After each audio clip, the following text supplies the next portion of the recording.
전하, 신의 몸은 천하오나 별은 거짓을 말하지 않습니다. 1442년 조선 최고의 과학자가 이 말을 마지막으로 역사에서 사라졌습니다. 자경루, 추국이, 혼천이. 그가 만든 것들만 600년을 남았습니다. 한 사람의 인생을 한 권의 책처럼 펼쳐보는 역사 책방입니다. 이 이야기가 마음에 와닿으신다면 구독과 좋아요로 함께 해주세요. 그럼 이제 기생의 아들에서 왕의 과학자가 된 장영실, 그 파란만장한 인생이라는 책을 펼쳐보겠습니다. 바람이 거셌습니다. 1390년경 부산 동래현. 남쪽 바다에서 불어오는 짠 바람이 관청 기와지붕을 때리고 있었습니다. 관청 뒤편으로 행랑채들이 늘어서 있었습니다. 관청에서 일하는 노비들이 사는 곳이었습니다.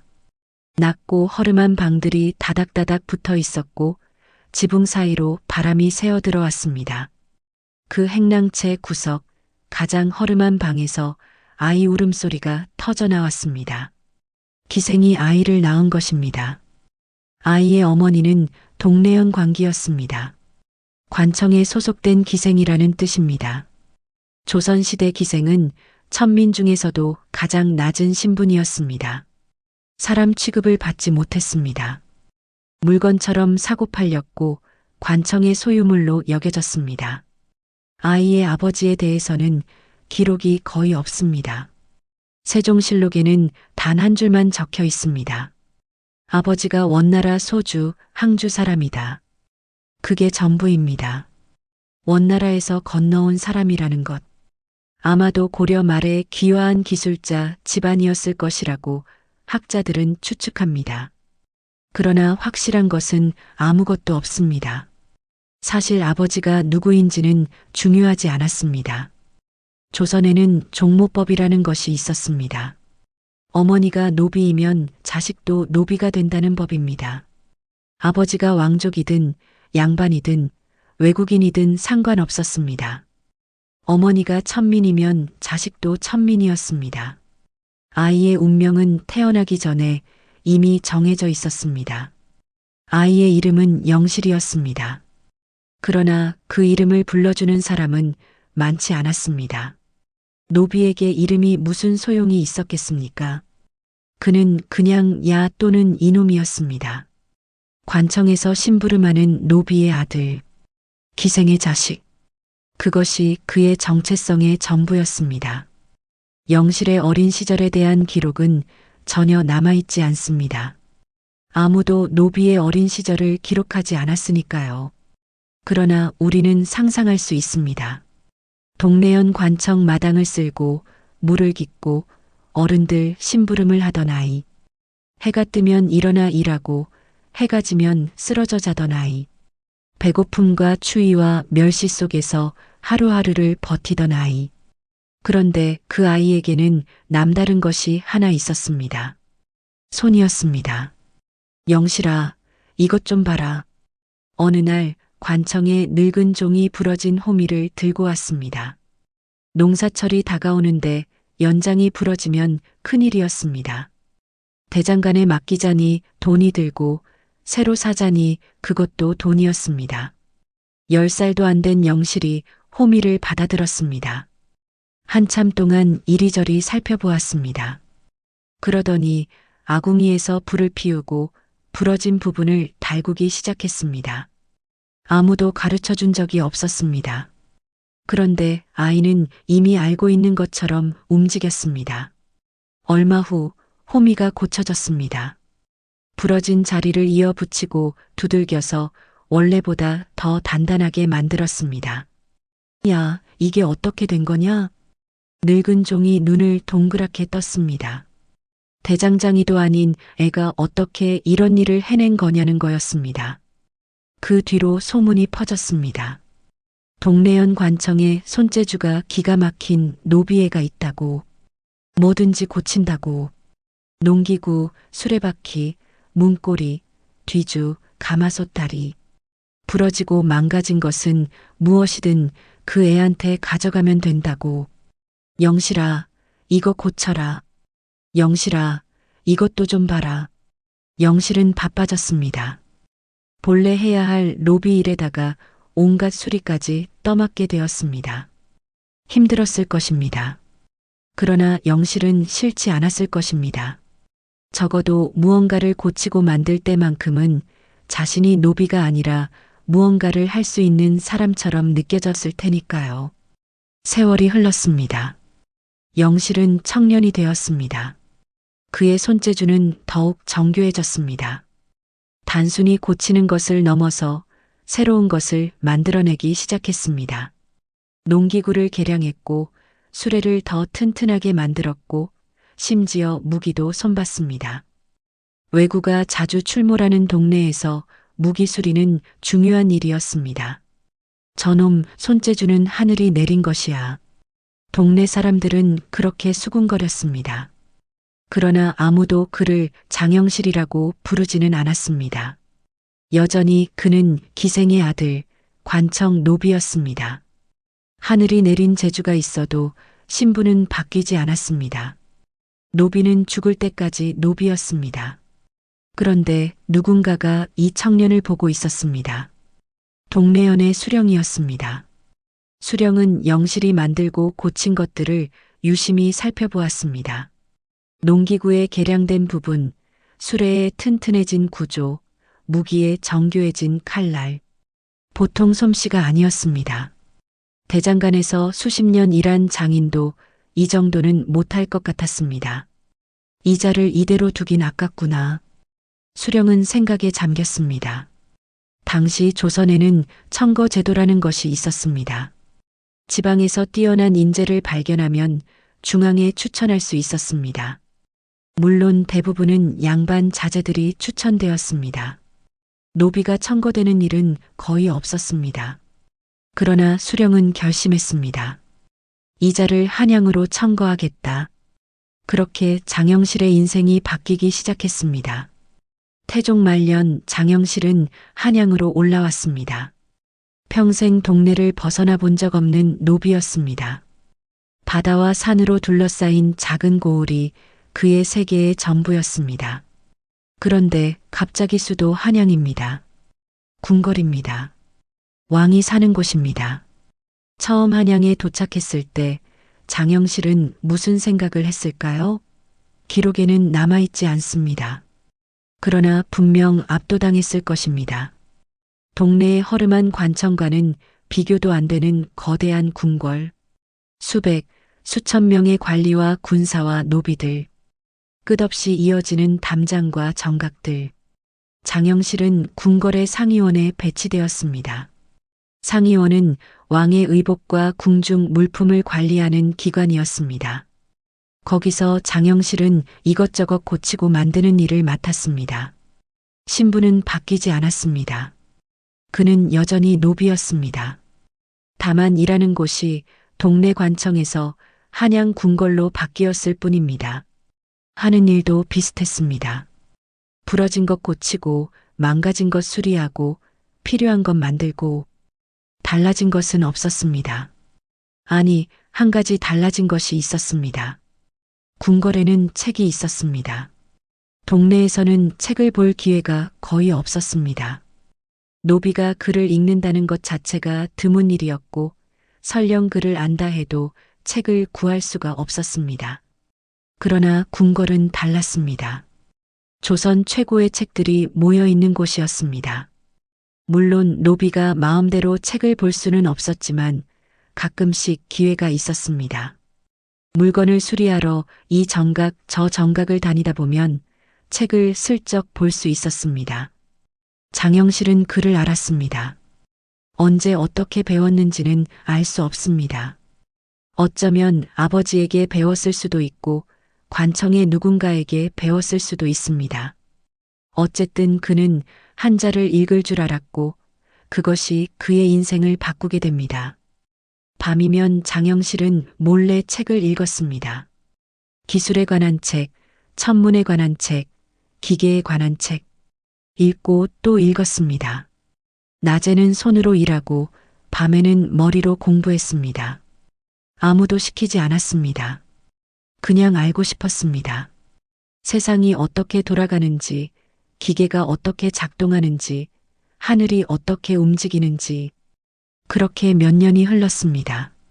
1418년 조선에 새 임금이 들어섰습니다. 태종의 셋째 아들 이도. 훗날 세종대왕이라 불리게 될 22살의 젊은 왕이었습니다.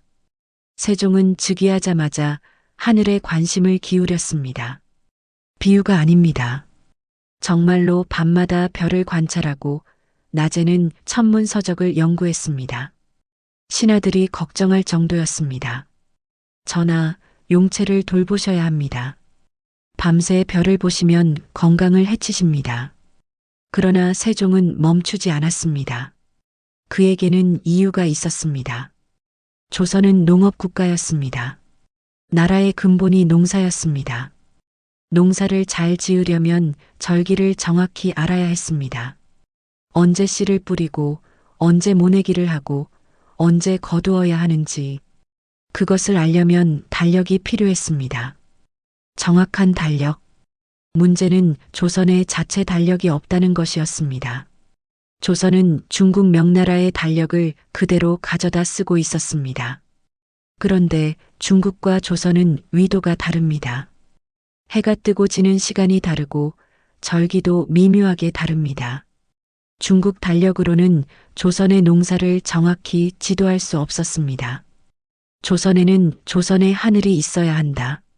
세종은 그렇게 생각했습니다. 조선만의 역법, 조선만의 천문 관측 체계, 조선만의 시간. 그것을 만들고 싶었습니다. 그러려면 무엇이 필요할까요? 첫째, 하늘을 관측하는 기구가 필요했습니다. 혼천이라는 것이 있었습니다. 해와 달과 별의 움직임을 재현하는 기계입니다. 중국에는 있었지만 조선에는 없었습니다. 둘째, 시간을 재는 시계가 필요했습니다. 물시계가 있기는 했지만 정확하지 않았습니다. 사람이 직접 지켜보면서 시간을 알려야 했습니다. 자동으로 시간을 알려주는 시계가 필요했습니다. 셋째, 그 모든 것을 실제로 만들어낼 기술자가 필요했습니다. 학자들은 이론을 알았지만 직접 만들 수는 없었습니다. 손으로 설계를 실현할 수 있는 사람이 필요했습니다. 그때 누군가가 세종에게 보고했습니다. 전하, 상의원에 손재주가 뛰어난 자가 있사옵니다. 동네에서 올라온 관노인데 못 만드는 것이 없다 하옵니다. 세종은 그 노비를 불러오게 했습니다. 장영실이 처음 세종을 아련한 날, 기록에는 그날의 구체적인 대화가 남아있지 않습니다. 그러나 우리는 그 장면을 상상할 수 있습니다. 편전의 마루 위에 젊은 왕이 앉아 있었습니다. 그 앞에 노비 한 명이 엎드려 있었습니다. 노비는 감히 고개를 들 수도 없었을 것입니다. 떨리는 몸을 억누르며 바닥만 바라보고 있었을 것입니다. 내가 장영실이냐? 왕의 목소리가 들렸습니다. 노비는 바닥에 이마를 박은 채 대답했습니다. 예, 전하. 신이 장영실이옵니다. 고개를 들어라. 노비가 천천히 고개를 들었습니다. 처음으로 왕의 얼굴을 보았습니다. 22살의 젊은 왕. 날카로운 눈빛. 그러나 그 눈빛 속에는 호기심이 가득했습니다. 내가 손재주가 뛰어나다고 들었다. 정말이냐? 신은 그저 손이 시키는 대로 할 뿐이옵니다. 세종의 입가에 미소가 번졌습니다. 겸손하면서도 자신감이 있는 대답이었습니다. 혼천이를 아느냐? 혼천이. 하늘의 움직임을 재현하는 천문기구. 장영실은 책에서 읽은 적이 있었습니다. 그러나 실물은 본 적이 없었습니다. 이름은 들어본 적 있사오나 실물은 본 적이 없사옵니다. 중국에는 있는데 우리나라에는 없다. 내가 그것을 갖고 싶구나. 노비는 아무 말도 하지 못했습니다. 왕이 무슨 말을 하려는 건지 알 수 없었습니다. 내가 만들 수 있겠느냐? 그 순간 장영실의 머릿속이 하얘졌을 것입니다. 노비가 천문기구를 만든다?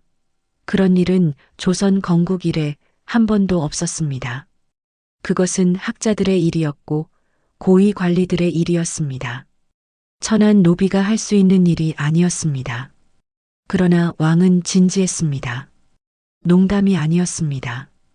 장영실은 한참 동안 대답하지 못했습니다. 머릿속으로 온갖 생각이 스쳐 지나갔을 것입니다. 두려움도 있었을 것이고 불안감도 있었을 것입니다. 그러나 그보다 더 큰 것이 있었습니다. 기회. 평생 기다려온 기회가 눈앞에 있었습니다. 노비로 태어나 노비로 죽을 줄만 알았는데 왕이 직접 뭔가를 만들어 보라고 하고 있습니다. 이런 기회가 또 올까요? 평생 다시 없을 것입니다. 장영실은 천천히 입을 열었습니다. 전하께서 명하신다면 해보겠사옵니다. 세종은 웃었습니다. 바로 그 대답을 기다리고 있었던 것입니다. 좋다. 너를 믿겠다. 그날 이후 장영실의 삶은 완전히 달라졌습니다. 1421년 세종 3년. 세종은 파격적인 결정을 내렸습니다. 장영실을 중국 명나라에 보내기로 한 것입니다. 무엇이라고요? 노비를 사신단에 끼워 보낸다고요? 신하들이 벌떡 일어났습니다. 말도 안 되는 소리라는 것이었습니다. 노비를 외국에 보내는 것도 황당한데 그것도 천문기구를 배워오라고? 천문학은 나라의 가장 중요한 비밀 중 하나였습니다. 그런 것을 천한 노비에게 맡긴다는 것은 있을 수 없는 일이었습니다. 전하, 천문은 나라의 근본이옵니다. 어찌 그것을 노비에게 맡기시렵니까? 천한 자가 사신단에 끼면 나라의 체면이 깎이옵니다. 만약 그가 중국에서 도망치면 어찌하시렵니까?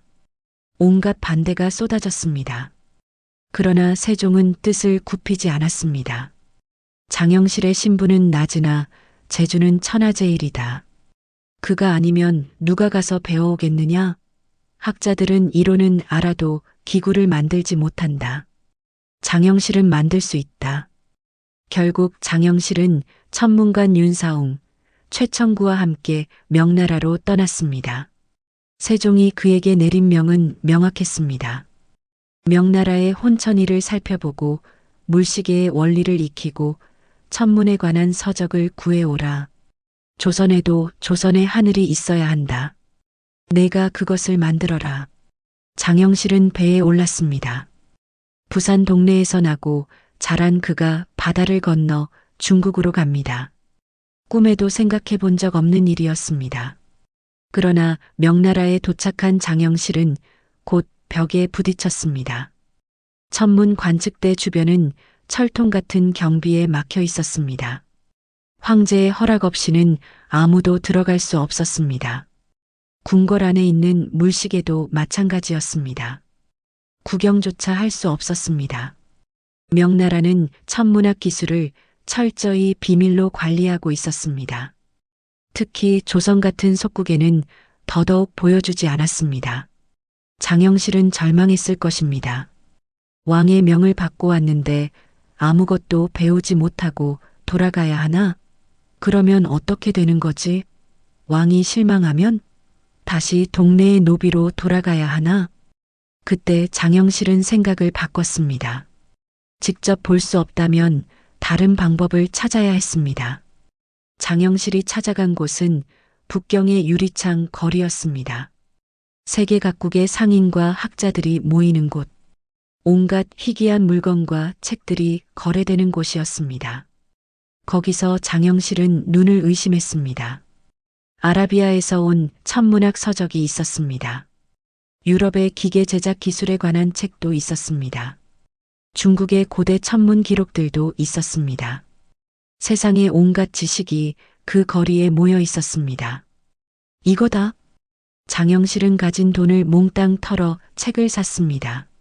아라비아 물시계의 원리, 유럽의 자동장치 설계, 중국 고대의 혼천의 구조. 읽고 또 읽었습니다. 밤을 새워가며 공부했습니다. 1년. 장영실은 1년 동안 북경에 머물렀습니다. 그 1년 동안 그는 미친 듯이 공부했습니다. 관측대에 들어가지 못해도 상관없었습니다. 책이 있었습니다. 원리를 이해하면 실물을 보지 않아도 만들 수 있습니다. 1422년 장영실은 짐 가득 책을 싣고 조선으로 돌아왔습니다. 세종이 그를 불렀습니다. 어떠하였느냐? 많이 보고 배웠느냐? 장영실은 가져온 책들을 늘어놓았습니다. 그리고 대답했습니다. 전하, 관측대에는 들어가지 못했사옵니다. 그러나 신은 원리를 알았사옵니다. 이제 만들 수 있사옵니다. 세종의 눈이 빛났습니다. 좋다. 약속을 지키겠다. 며칠 후 세종은 조정에 명을 내렸습니다. 장영실을 면천시켜 상의원 별자로 삼겠다. 면천, 노비 신분에서 벗어나 양인이 되는 것입니다. 조선 역사상 제주 하나로 면천된 노비는 거의 없었습니다. 신하들이 들고 일어났습니다. 전하, 기생의 소생을 상의원에 둘 수 없사옵니다. 이조판서 허조가 격렬하게 반대했습니다. 상의원은 임금의 의복과 궁중 물품을 다루는 곳인데 천한 자에게 어찌 그런 직책을 맡기느냐는 것이었습니다. 제주가 아무리 뛰어나도 신분의 법도는 지켜야 하옵니다. 이것을 허용하면 나라의 기강이 무너지옵니다. 세종은 잠시 침묵했습니다. 그리고 천천히 말했습니다. 내가 쓰고자 하는 것은 그의 신분이 아니라 그의 제주다. 신분이 낮다고 제주마저 묻어버린다면 그것이 진정 나라를 위한 일이겠느냐? 조정이 조용해졌습니다. 아무도 대꾸하지 못했습니다. 장영실을 면천시키고 상의원 별자에 임명하라. 이것은 내 명이다. 1423년 장영실은 노비 신분에서 벗어났습니다. 정칠품 상의원 별자, 보잘것없는 벼슬이었지만 그에게는 하늘과 땅 차이였습니다. 더 이상 노비가 아니었습니다. 이제 그는 벼슬아치였습니다. 그날 밤 장영실은 무슨 생각을 했을까요? 아마 잠을 이루지 못했을 것입니다. 30년 넘게 노비로 살았습니다. 태어날 때부터 천하다는 소리를 들었습니다. 사람 취급을 받지 못했습니다. 그런데 오늘 왕이 직접 그를 사람으로 만들어 주었습니다. 감격했을까요? 아마 그랬을 것입니다. 그러나 동시에 두려웠을 것입니다. 이제 진짜 실력을 보여줘야 했습니다. 왕이 그를 믿고 면천시켜 주었습니다. 그 믿음에 보답해야 했습니다. 장영실은 다짐했을 것입니다. 반드시 해내겠다고, 왕이 원하는 것을 만들어내겠다고, 조선의 하늘을 조선의 것으로 만들겠다고. 면천 이후 장영실의 삶은 일과 연구의 연속이었습니다. 낮에는 상의원에서 일했습니다. 궁중 물품을 수리하고 새로운 기구를 만들고 왕의 명에 따라 이것저것 제작했습니다. 밤에는 천문서적을 연구했습니다. 명나라에서 가져온 책들을 반복해서 읽으며 원리를 파악했습니다. 세종과 장영실의 관계는 독특했습니다. 세종은 학자였습니다. 책을 읽고 이론을 연구하는 것을 좋아했습니다.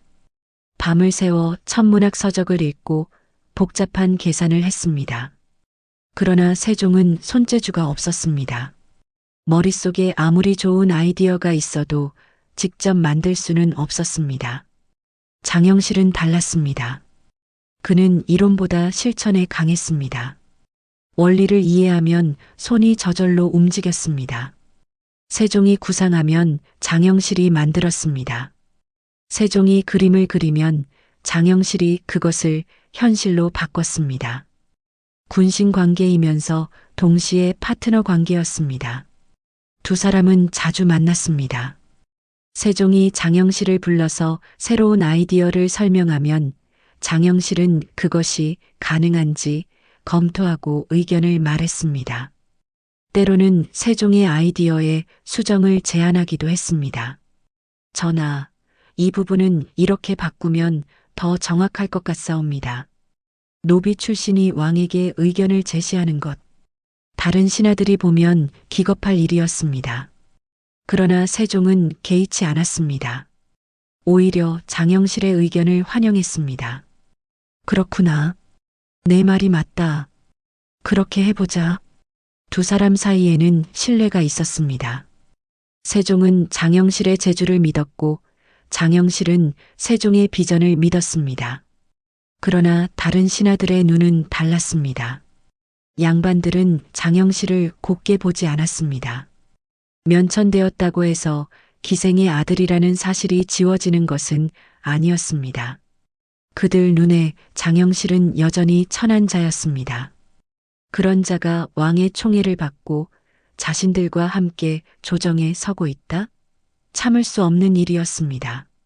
저자가 얼마나 잘났기에 왕께서 저리 아끼시는 것이냐? 기생의 자식이 감히 양반들과 어깨를 나란히 하다니. 언젠가 저자가 실수하면 그때 반드시 끌어내리리라. 양반들은 수군거렸습니다. 장영실은 그런 시선을 느꼈을 것입니다. 그러나 그는 아무 말도 하지 않았습니다. 말로 싸우는 것은 양반들의 영역이었습니다.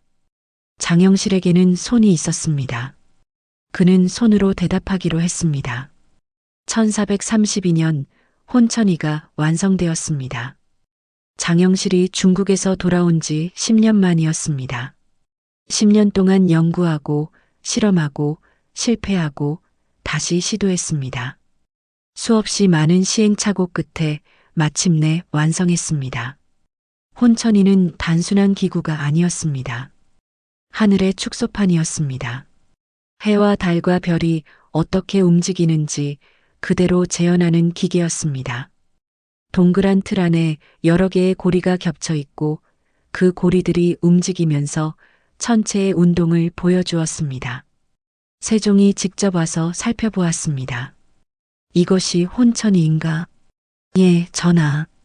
해가 여기 있고 달이 여기 있고 별들이 이렇게 움직이옵니다. 장영실이 기구를 작동시켰습니다. 고리들이 천천히 돌아가기 시작했습니다. 작은 해가 떠올랐다 졌고 달이 차올랐다 기울었습니다. 밤하늘의 별들이 하나씩 제자리를 찾아갔습니다. 세종은 한참 동안 말을 잃었습니다. 그리고 천천히 입을 열었습니다. 놀랍구나. 이제 조선에도 하늘이 생겼구나. 그것은 단순한 칭찬이 아니었습니다. 세종의 꿈이 이루어진 것입니다. 조선만의 천문 관측 체계. 더 이상 중국에 의존하지 않아도 되는 독자적인 하늘. 장영실은 멈추지 않았습니다. 혼천의 다음은 간이었습니다. 간이는 혼천이보다 더 정밀하게 천체의 위치를 측정하는 기구였습니다. 별이 어느 위치에 있는지, 해가 얼마나 높이 떠 있는지 정확하게 잴 수 있었습니다. 1433년에는 간이대가 세워졌습니다. 경복궁 안에 높은 대를 쌓고 그 위에 간이를 설치했습니다. 이제 조선은 자체적으로 하늘을 관측할 수 있게 되었습니다. 그리고 1434년 장영실의 가장 위대한 작품이 완성됩니다. 자경루. 당시 조선의 시간 측정 방법은 이랬습니다. 물시계가 있었습니다. 물이 한 방울씩 떨어져서 그릇에 차면 그것으로 시간을 쟀습니다. 문제는 사람이었습니다. 물이 얼마나 찼는지 사람이 직접 확인해야 했습니다. 그리고 시간이 되면 사람이 직접 북을 치거나 종을 쳐서 알려야 했습니다. 밤에도 마찬가지였습니다. 누군가가 밤새 물시계를 지키고 있어야 했습니다. 졸면 안 됐습니다. 실수하면 안 됐습니다. 잘못하면 엄한 벌을 받았습니다. 세종은 이것이 마음에 걸렸습니다. 어느 날 밤 세종이 야간 순찰을 돌았습니다. 물시계를 지키는 군졸이 졸고 있었습니다. 피곤에 지쳐 고개를 떨구고 있었습니다. 세종은 그 모습을 보고 생각했습니다. 사람이 밤새 시계를 지키는 것은 너무 가혹하다. 시계가 스스로 시간을 알려주면 좋겠구나. 스스로 시간을 알려주는 시계. 자동시계. 그런 것이 가능할까요? 세종은 장영실을 불렀습니다. 영실아, 사람이 지키지 않아도 스스로 시간을 알려주는 물시계를 만들 수 있겠느냐? 장영실은 생각에 잠겼습니다. 자동 물시계. 명나라에서 가져온 책에서 읽은 적이 있었습니다. 아라비아에 그런 시계가 있다고 했습니다. 물의 힘으로 기계를 작동시켜 자동으로 시간을 알리는 장치. 전하, 어렵겠사오나 해보겠사옵니다. 2년. 장영실은 2년 동안 자경루 제작에 매달렸습니다. 김조, 이천 등 다른 기술자들과 함께 밤을 새워가며 연구하고 실험했습니다. 원리는 이랬습니다. 물이 일정한 속도로 흘러내려 큰 항아리에 모입니다.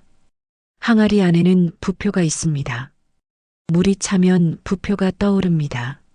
부표에는 막대가 연결되어 있습니다. 막대가 올라가면 지렛대를 건드립니다. 지렛대가 움직이면 구슬이 굴러갑니다. 구슬이 굴러가서 인형을 건드립니다. 인형이 움직이면서 종을 치거나 북을 두드립니다. 말로 하면 간단해 보이지만 실제로 만드는 것은 지옥 같았습니다. 물의 양을 정확히 조절해야 했습니다. 너무 빨리 흘러도 안 되고 너무 느리게 흘러도 안 됐습니다. 구슬의 무게, 지렛대의 길이, 인형의 움직임, 모든 것이 정밀하게 맞아떨어져야 했습니다. 수백 번 실패했습니다. 물이 새기도 하고 구슬이 안 굴러가기도 하고 인형이 작동하지 않기도 했습니다. 그때마다 장영실은 원인을 찾고 수정했습니다.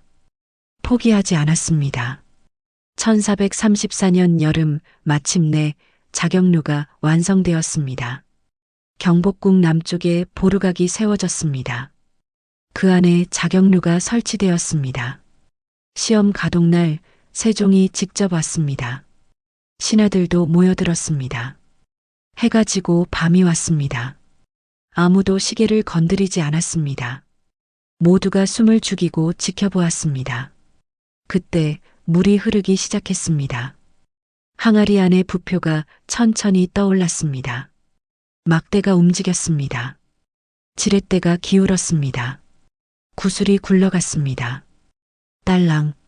작은 종소리가 울렸습니다. 인형이 종을 친 것입니다. 오. 신하들 사이에서 탄성이 터져 나왔습니다. 아무도 건드리지 않았는데 시계가 스스로 시간을 알린 것입니다. 그 뒤로 정해진 시간마다 종이 울리고 북이 울리고 징이 울렸습니다. 자시, 축시, 인시. 12시진이 정확하게 맞아떨어졌습니다. 세종이 일어섰습니다. 장영실에게 다가갔습니다. 영실아. 예, 전하. 기특하다. 4명을 잘 받들어 이렇게 훌륭한 기구를 만들어내다니. 장영실이 고개를 숙였습니다. 2년간의 노력이 보상받는 순간이었습니다. 명나라의 것보다 뛰어나구나. 이것은 후대에 길이 전해질 것이다. 스스로 친다 하여 자경루라 부르겠다. 자경루. 스스로 치는 물시계. 세종은 그 자리에서 장영실을 정사품 호군으로 승진시켰습니다. 정칠품에서 시작해 이제 정사품입니다. 노비 출신이 정사품까지 오른 것은 조선 역사상 전무후무한 일이었습니다. 자경루 이후에도 장영실의 발명은 계속되었습니다. 1434년 같은 해에 앙부일구가 완성되었습니다. 해시계입니다. 가마솥을 뒤집어 놓은 모양이라 앙부일구, 즉 솥이 하늘을 바라본다는 뜻입니다. 앙부일구의 특별한 점은 일반 백성들을 위한 것이었다는 것입니다. 궁궐 안에만 설치한 것이 아니라 종묘 앞 거리와 해정교에도 설치했습니다. 누구나 지나가다 시간을 확인할 수 있게 했습니다. 더 특별한 것이 있었습니다. 한자를 모르는 백성들을 위해 시간을 나타내는 눈금에 12띠 동물 그림을 새겨 넣었습니다. 쥐, 소, 호랑이, 토끼. 그림만 봐도 지금이 몇 시인지 알 수 있었습니다. 세종은 말했습니다. 글을 모르는 백성도 해 그림자를 보고 때를 알 수 있으니 이것이야말로 진정 백성을 위한 것이다. 장영실이 만든 것들에는 공통점이 있었습니다. 모두 백성을 위한 것이었습니다. 화려하고 복잡한 기술을 자랑하기 위한 것이 아니라 실제로 백성들의 삶에 도움이 되는 것들이었습니다. 1437년에는 더 많은 해시계가 만들어졌습니다. 현주일구, 천평일구 같은 휴대용 해시계도 있었고 정남일구 같은 이동형 해시계도 있었습니다. 어디서든 시간을 알 수 있게 되었습니다. 1438년에는 옥루가 완성되었습니다. 자경루를 한 단계 더 발전시킨 것이었습니다. 시간만 알려주는 것이 아니라 해와 달의 움직임, 계절의 변화까지 보여주었습니다. 세종은 경복궁 안에 흠경각이라는 건물을 짓고 그 안에 옥루를 설치하게 했습니다. 흠경각, 공경이 하늘을 받드는 집이라는 뜻입니다. 옥루가 완성되었을 때 세종은 장영실을 종산품 대호군으로 승진시켰습니다. 노비 출신이 종산품까지 오른 것입니다. 조선 건국 이래 처음 있는 일이었습니다. 1441년에는 치구기가 만들어졌습니다. 비가 얼마나 왔는지 정확히 재는 기구였습니다. 원통형 그릇에 빗물을 받아 그 깊이를 재는 간단한 원리였지만 그것을 세계 최초로 제도화한 것은 조선이었습니다. 서양에서 비슷한 치구기가 만들어진 것은 200년 뒤의 일입니다. 치구기 덕분에 각 지방의 강수량을 정확히 파악할 수 있게 되었습니다. 어느 지역에 비가 많이 왔고 어느 지역에 가뭄이 들었는지 한눈에 알 수 있었습니다. 그 정보를 바탕으로 재해 대책을 세우고 농사를 지도할 수 있었습니다. 청계천에는 수표가 세워졌습니다. 물높이를 재는 기둥이었습니다. 홍수가 오기 전에 미리 대비할 수 있게 해주었습니다. 1434년 갑인자라는 금속 활자가 만들어질 때도 장영실이 참여했습니다.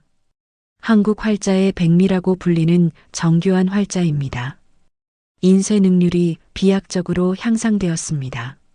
장영실의 손에서 조선 과학의 걸작들이 쏟아져 나왔습니다.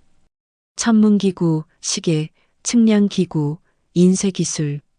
그가 만든 것들은 조선의 과학 수준을 세계적인 수준으로 끌어올렸습니다. 이 모든 것이 기생의 아들, 노비 출신 장영실의 손에서 나왔습니다. 1442년 봄, 세종의 건강이 급격히 나빠지고 있었습니다. 눈이 침침해지고 온몸이 아팠습니다. 소갈증으로 목이 마르고 종기가 나고 피부병에 시달렸습니다. 병이 깊어지자 세종은 자주 온양 온천을 찾았습니다. 온천욕이 거의 유일한 치료법이었습니다. 3월 세종은 다시 온양으로 행차하기로 했습니다. 문제는 가마였습니다.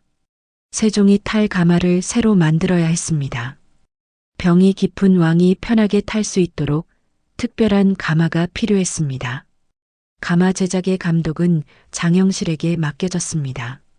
조선 최고의 기술자가 왕의 가마를 만드는 것은 당연한 일이었습니다. 장영실은 수십 년간 온갖 정밀 기구를 만들어 왔습니다. 가마 하나 만드는 것은 어려운 일이 아니었을 것입니다. 가마가 완성되었습니다. 시험 운행을 하기로 했습니다. 가마꾼들이 가마를 들었습니다. 몇 걸음 가지 않아서였습니다. 우두둑. 이상한 소리가 났습니다. 가마가 기울었습니다. 그리고 그대로 부러져 버렸습니다. 순간 모든 것이 멈췄습니다.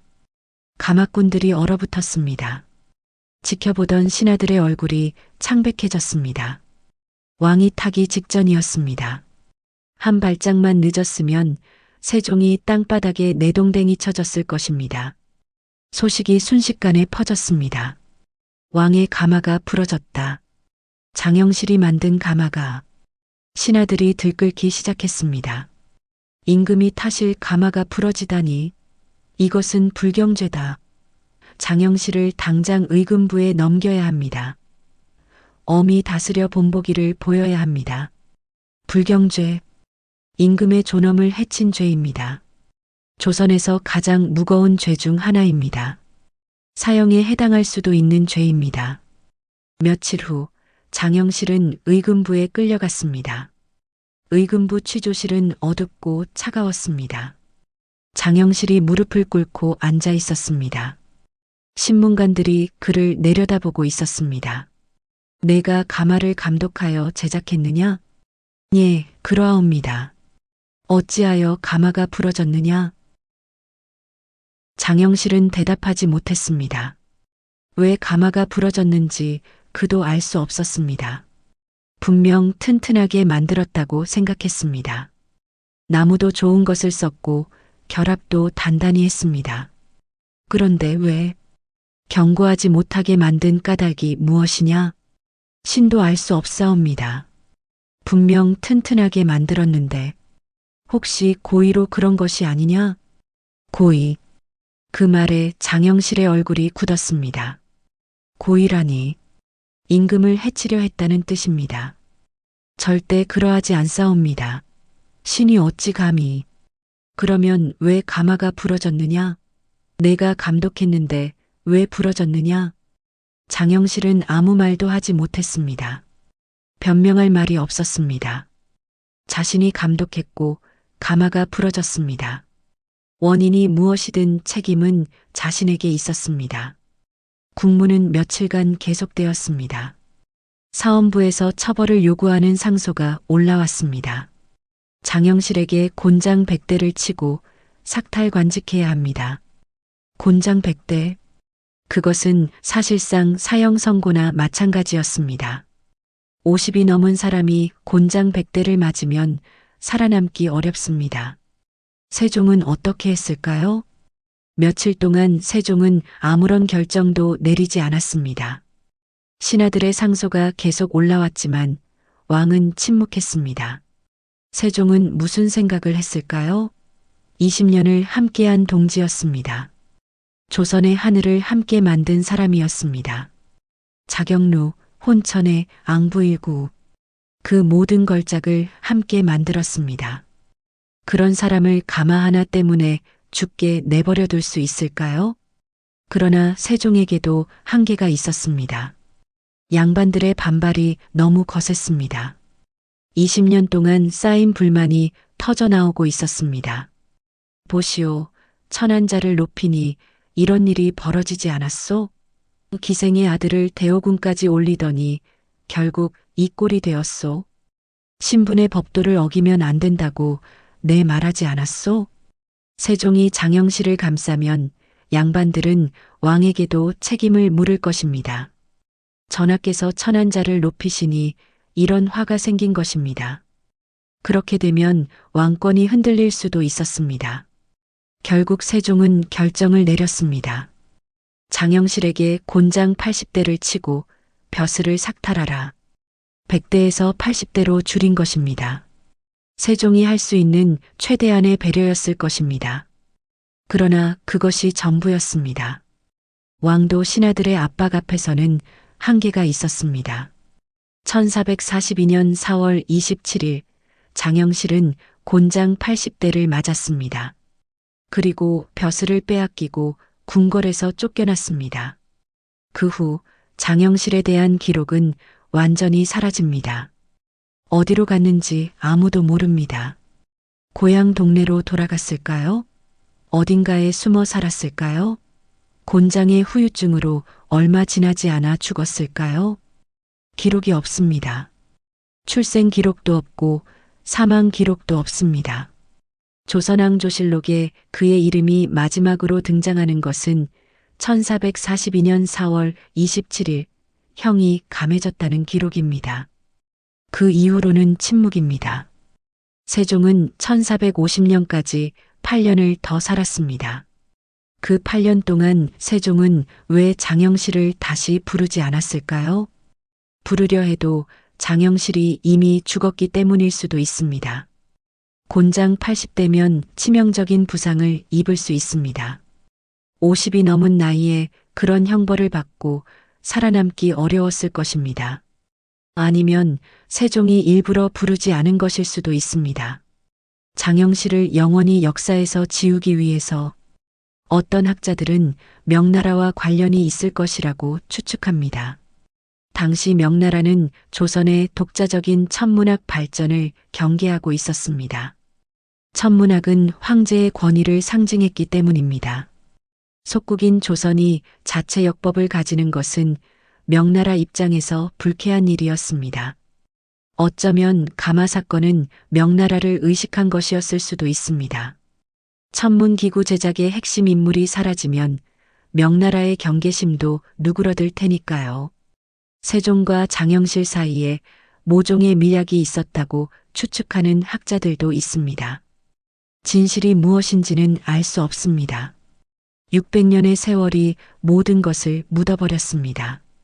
다만 확실한 것이 있습니다. 장영실은 사라졌고 그가 만든 것들만 남았습니다. 장영실이 사라진 후 조선의 과학은 어떻게 되었을까요? 한동안은 관성이 있었습니다. 장영실이 만들어 놓은 것들이 작동하고 있었으니까요. 자경루는 계속 시간을 알렸고 앙부일구는 거리에서 햇빛을 받았고 추구기는 빗물을 모았습니다. 그러나 새로운 것은 나오지 않았습니다. 장영실만큼 재능 있는 기술자가 없었습니다. 이론가들은 있었지만 손으로 직접 만들 수 있는 사람은 없었습니다. 세종이 죽고 문종이 즉위하고 세조가 쿠데타로 왕위를 빼앗고 시간이 흘렀습니다. 그러면서 장영실의 이름은 점점 잊혀갔습니다. 조선 후기가 되자 거의 아무도 장영실을 기억하지 않았습니다. 자경루는 낡아서 고장났고 혼천이는 창고에 처박혔고 앙부일구는 길 한쪽에 방치되었습니다. 조선의 과학은 정체되었습니다. 그러다 조선이 망하고 일제강점기가 오고 해방이 되고 대한민국이 세워졌습니다. 역사학자들이 조선시대를 연구하기 시작했습니다. 그리고 그들은 발견했습니다. 500년 전 노비 출신의 천재 과학자가 있었다는 것을. 장영실이라는 사람이 있었구나. 학자들은 놀랐습니다. 자경루의 정교함에 감탄했습니다. 앙부일구의 과학적 원리에 경이로워했습니다. 추구기가 서양보다 200년이나 앞섰다는 사실에 충격을 받았습니다. 이런 천재가 조선에 있었다니. 장영실은 재평가되기 시작했습니다. 교과서에 이름이 실렸습니다. 드라마와 영화가 만들어졌습니다. 과학관에 전시물이 세워졌습니다. 600년 전 사라진 노비. 그는 대한민국 과학의 상징이 되었습니다. 장영실의 이야기가 오늘날 우리에게 말해주는 것은 무엇일까요? 그는 가장 낮은 곳에서 태어났습니다. 기생의 아들, 관청 노비. 그보다 더 낮을 수는 없었습니다. 태어나면서부터 사람 취급을 받지 못했습니다. 그러나 그에게는 재능이 있었습니다. 손재주가 있었습니다. 그리고 그것을 알아봐주는 사람을 만났습니다. 세종대왕. 신분이 아니라 재능을 본 왕. 세종이 없었다면 장영실은 평생 동네의 노비로 살다 죽었을 것입니다. 그의 재능은 세상에 알려지지 않았을 것입니다. 기회가 중요합니다. 재능만으로는 부족합니다. 그 재능을 펼칠 기회가 있어야 합니다. 그러나 기회가 와도 신분의 벽은 두꺼웠습니다. 장영실은 결국 그 벽에 부딪혀 쓰러졌습니다. 가마 하나 부러진 것 때문에 20년 경력이 한순간에 무너졌습니다. 양반이었다면 그 정도 실수로 모든 것을 잃지는 않았을 것입니다. 그러나 그는 노비 출신이었습니다. 한 번의 실수도 용서받지 못했습니다. 그래서 장영실의 이야기는 비극입니다. 성공의 이야기이면서 동시에 좌절의 이야기입니다. 하늘까지 올랐다가 땅바닥으로 떨어진 이야기입니다.